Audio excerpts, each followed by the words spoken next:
चानिकरे गोटे श्लोक रही सुसिधार्णं पक्व फलं नार्य प्रथमी यौवनं प्राप्त मात्रेण भोक्यवं नात्र कार्य विचारण शुभंदे उत्तम सिद्धार्ण बोल पुरी जगन्नाथ प्रसाद अफलार्ण पक्व फल अर्थात पाचिला फल नार्य प्रथमे यौवनं नारी मानंगर प्रथम यौवन ए तीनोटी पदार्थ प्राप्त हेबा मात्रे विचार न करी कहा को किछ न कही ग्रहण करिबा कथा आज्ञा लेखिले भंज कवि हमर प्रेम सुधा नीति जोड़िए बद रसिक कवि चारो करे दीपदान कार्तिक रे प्रयाग स्नान नमो करे जे हो न करे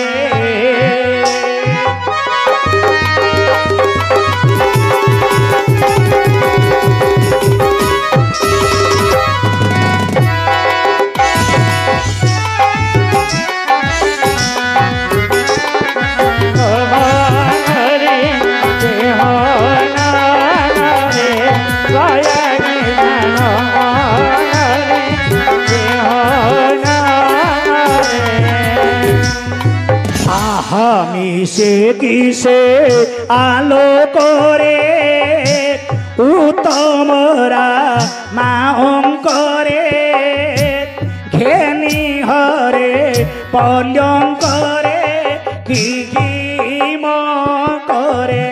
पूर्वे से विधिले शंकरे पूर्वे से विधिले शंकरे से फल धरियु राजा श्रीफल करे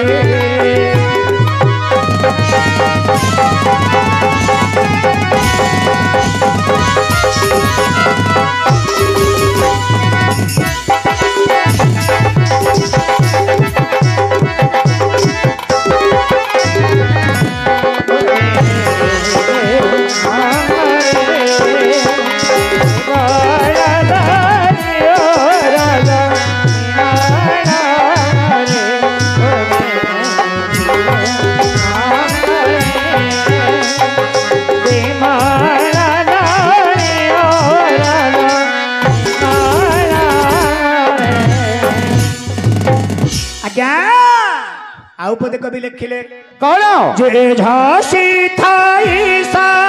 गोरे शिवरात्रि पूजा गोरे बंचे कहिला सोनो गोरे बीजो गोरे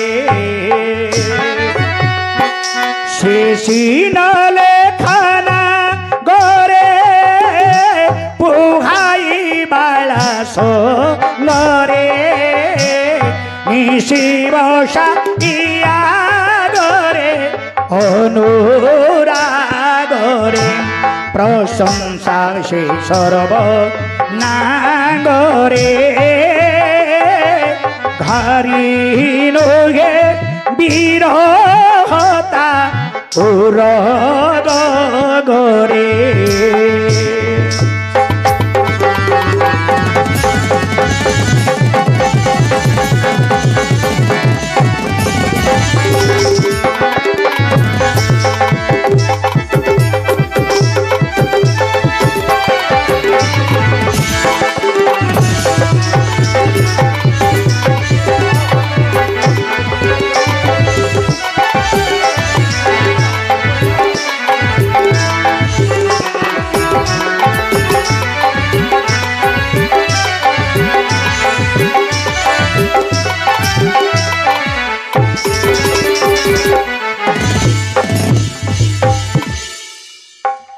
बाया खाली गीत टे गाइलनी यार भावटा ही दरकार गोटे छंद जदि आमे गाइबा सारा राति पाइयो हमर जने बंधु गाउतले बुधे शुणिबा सुमति से छंदटा सेतिकी पद जदि आमे गाइबा 3 घंटा बितियो 3 घंटा 4 घंटा बितियो तार भावटा ही जानिबा दरकार राइट तेनु करी रसिक विचार करे दीपदान कार्तिक करे प्रयाग स्नान न करे जेहू न करे हे रसिक श्रेष्ठ हे रसिक वीर एही बली नारी के जदि भोग करिवे कौन कौन कौन करिवु कौन करिबा को पड़िबो जानि छंदी कौन करिबा को पड़िबो रसिक विचार करे दीपदान कार्तिक करे अच्छा कार्तिक मास अमावास्या दिन दांडरे दीपदान देइथिबो ताको हमें कोनती दीपावली अमावास्या जन जोडा को हमें कहउछन के पितृपुरुष माने ए प्रकार करितले ए जो डांगुडा देखौ जदी पितृपुरुष मान को जो डांगुडा देखउछन बाण फुटौ जदी बेस सेउची कार्तिक अमावास्या दिन दांडरे दीपदान देबो राइट प्रयाग रे मकर मास की माघ मास रे स्नान करिबो पुनी कैलाश पर्वत को जाई शिवरात्र दिन महाशिवरात्रि उजागर रहिबो एतका पुण्य करी पुनी समुद्र झास देले आर जन्म रे एई परि स्त्री रत्नडी पाइबा ज्ञान ओ ए जन्म रे नहीं ए जन्म रे नुहा एबे मल्ले आर जन्म रे पाइयो आर जन्म रे तमे पाइबो एबे नुह तू जेती कथा कहू एबे तक कर्म कले आर जन्म रे एई परि स्त्री रत्नडा पाइबो तू जेती कथा कहलु अर्जुन सबु जाक काम कर दबो मात्र गोटे काम करि पारियोनी कोन करि पारियो ए जो समुद्र रे झास दबो कथा कहलु सेटा करि पारियोनी एबे न करंदु भविष्यत करंदु तू र टिके मु कहूची मोर ए टिकर बडार हमर गणिया साइर नले जो साइर होची हो चारि पांचरा युवक भेंडिया पिला मो सहित टिके आसंतु भलिंद्र भाई माने मते टिके सहयोग करंतु कोन करिवे बोले हमर ए ग्राम रे एटू समुद्र बेसी दूर हो गोपालपुर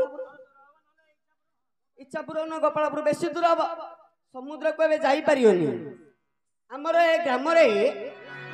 भल गोटे विख्यात बंध अछि जार नाम होछि चौधरी बंध प्रबल दल प्रबल अमरी लटा बुढ़ा साप प्रबल अछंती माछ मते खाउछंती मोटा होउछंती मोर ए ग्रामर युवक चारि पांच भाई जन आसंतु आम अर्जुन को टेके टिके नबा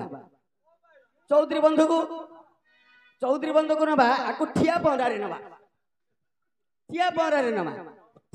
रे नहीं कि आ पेट्रे गोटे बड़ पत्थर बांधिया पेट्रे पत्थर बांधी दवा पत्थर बांधिकी अमीरी लटा अच्छे अमीरी लटा गंडे धरिकी आसिया सम्मान चौधरी बंध मझे नहीं कि पोतिया पंक प्रबल जोक मत कम ना जोक हेले प्रबल से पंक भितर पोती देले पत्र बांधि से पलि आइब ये सरजी अर्जुन सरजी मरजी आर वर्ष को बंध गुता डाकिए माछ धरिया गुता डाकुଛନ୍ତି ना डाकिले से समय आमे जो 5 जन जाइके आकु पोती थिया या बंची न थियो कौड़ी हे थियो से समय आकु काढिया कौटे काढी धरि आइबा तापर ये मनुष्य जन्म हबो तापर सुभद्रा को पाइयो आइडिया भल लागलानी अरे बाप आज जेमा चिंता करी छन्नी मो अर्जुन को केमितिका पाइयो किन पाइयो जेमा चिंता करी छन्नी अर्जुन को मु केमितिका पाइबी जेमिति भगवान रामचंद्र 14 वर्ष वनवास जीवा परे राम ठाकुर 14 वर्ष वनवास जीवा परे सीता माता को हरई देले सीता माता को हरई देबा परे अशोक गछ मूले रे मा सीता अछंदी कोन भाई मते टिके रास्ता देखेउनु रास्ता देखेबू हळ सगड़ भरी कर तते कहिछि बरा कोन में रखिले सीता को नहीं कि अशोक वन रे रखिला सीता को जतो रावण चोरी कि नेला ता बेडरूम रे रखिलानी ता बेडरूम रे कानी रखिलानी अशोक गछ कानी रखिला क अरे अशोक गछ मूले रखिबार उद्देश्य हैला कोन सीता मातांगर देहर गोटिए बेमार थिला बेमार बोले ठीक मां भणी माने लक्ष्य करंदु बाय बड़ सुंदर विषय पचारि सीता माता को रावण नबार उद्देश्य हैला कोन सीतांगर देहर गोटिए बेमार थिला बेमार बोले कोन एड्स बेमार आ बड़ बेमार बोले सेडागा ताठो बड़ भयंकर बेमार एड्स बेमार बोले सुकी सुकी मर जियो छे नाही रे ताठो बड़ बेमार कोन ताठो बड़ बेमार होची प्रदर रोग माने कोन स्त्री मानंगर गर्भ रे जदी प्रदर रोग थाए ताले से झियोटी रो केबेल मध्य संतान संतति होबनी रे बाध्य किए कहला होनी किए कहला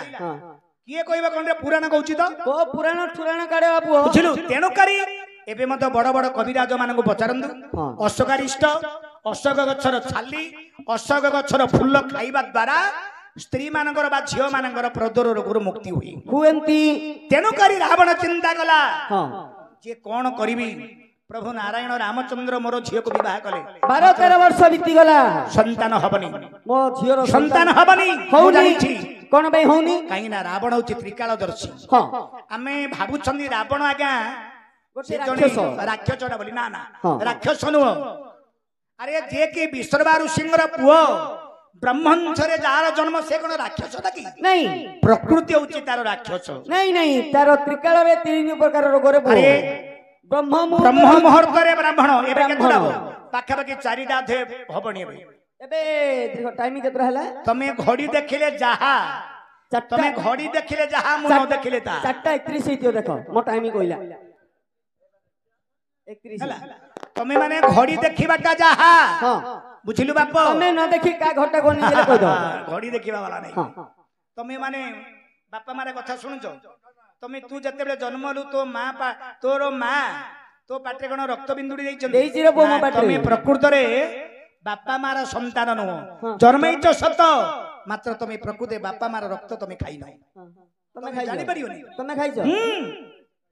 ମୁଁ ଖାଇଛି ତେଣୁକରି ରହିବ ତେଣୁକରି ରାବଣ ହଉଛି ତ୍ରିକାଳଦର୍ଶୀ ବ୍ରହ୍ମ ମୁହୂର୍ତ୍ତରେ ବ୍ରାହ୍ମଣ ବ୍ରାହ୍ମଣ ଖରାବେଳ ସମୟ ହେଲେ ରଜା ଯେ କି କ୍ଷତ୍ରିୟ କ୍ଷତ୍ରିୟ ସନ୍ଧ୍ୟା ସମୟରେ ରାକ୍ଷସ ଏବେ ମଧ୍ୟ ରାକ୍ଷସ ଜାଗା ପ୍ରକୃତି ଧରୁନାହାନ୍ତି ହଁ ଏବେ ଏଇଠି ଆମ ଗାଁ ନହେଲେ ମଧ୍ୟ ଆମର ଗୌଡ଼ ଗାଁ ଆଉ ଦାଉଣି ଛକକୁ ପଳେଇ ଆଉନାହାନ୍ତି ଇଆଡେ 12 ଡାଙ୍ଗୁଆ ଇଆଡେ ତ ଡାଙ୍ଗୁଆ ଗଲା ଆରେ ବାପା ବାଇକ କାଢିନିରେ ବଏ 5 ତେଣୁକରି ସିଏ ବ୍ରହ୍ମ ମୁହୂର୍ତ୍ତରେ ଯାହାକୁ କୁହାଯିବ ବ୍ରାହ୍ମଣ ସେ ଜାଣିଛି ତ୍ରିକାଳଦର୍ଶୀ ମୁଁ ହଁ କିନ୍ତୁ ସୀତାଙ୍କର ଛୁଆ ହବନି ହବନି ତାଙ୍କର ଦେହରେ ବେମାର ଅଛି ବେମାର ଅଛି ଯୋଉ ବେମାର କି ପ୍ରଦର ବେମାର ଯାହା ଗର୍ଭରେ ଯୋଉ ଝିଅ ମାନଙ୍କର ଗର୍ଭରେ ଥାଏ ତାର ପିଲା ହବନି ତାର ସନ୍ତାନ ସନ୍ତତି ହେବନି ଏକା କଥା ଜାଣିଛନ୍ତି ରାବଣ ହଁ। ତେଣୁକରି ରାବଣ କଣ କଲା କଣ କଲା ଆର ସନ୍ତାନ ହବ କଣ ଉପାୟଟା କରିବି କୋ ଉପାୟ କଲେ ନିଜର ରୂପଟାକୁ ତ୍ୟାଗ କରି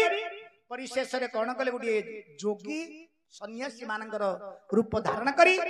ସୀତାଙ୍କୁ ନେଇକି ଅଶୋକ ଗଛ ମୂଳେ ରଖିଲେ ତାକୁ ଯଦି ମାଇପ କରିବା ପାଇଁ ନେଇଥିଲା ମୁଁ ସେଇଟା ଏକା ପଚାରୁଛି ଯଦି ସ୍ତ୍ରୀ କରିବା ପାଇଁ ନେଇଥିଲା ବୁଝିଲି ବାପ ହଁ ତା ବେଡରୁମ ରେ ରଖିବା କଥା ତାର ସୁବର୍ଣ୍ଣମୟ ଲଙ୍କାପୁରରେ ରଖିବା କଥା କିନ୍ତୁ ସେ ଅଶୋକ ଗଛ ମୂଳରେ କାହିଁକି ରଖିଲା ସେ କଥା ଯୋଗୁ ବର୍ତ୍ତମାନ ରଖିଥିଲେ ଯେ କି ପ୍ରଦର ବେମାର ଯୋଗୁ ମୁକ୍ତି ହେବା ପାଇଁ ରୋଗରୁ ଓ ସେ ଅଶୋକ ଗଛ ମୂଳରେ ରଖିଥିଲେ 14 ମାସ ପର୍ଯ୍ୟନ୍ତ 14 ମାସ ପର୍ଯ୍ୟନ୍ତ ରଖିବା ଦ୍ୱାରା ତାପରେ ଭଗବାନ ରାମଚନ୍ଦ୍ର ଯାଇଛନ୍ତି ରାବଣକୁ ବଧ କରିଛନ୍ତି ମା ସୀତାଙ୍କର ଗର୍ଭରୁ ଏକମାତ୍ର ଛୁଆ ଜନ୍ମ ହେଇଥିଲା ଆଉ 2ଟା ଛୁଆ ବୋଲି ମଧ୍ୟ ଲେଖା ହେଇଛି ଆମର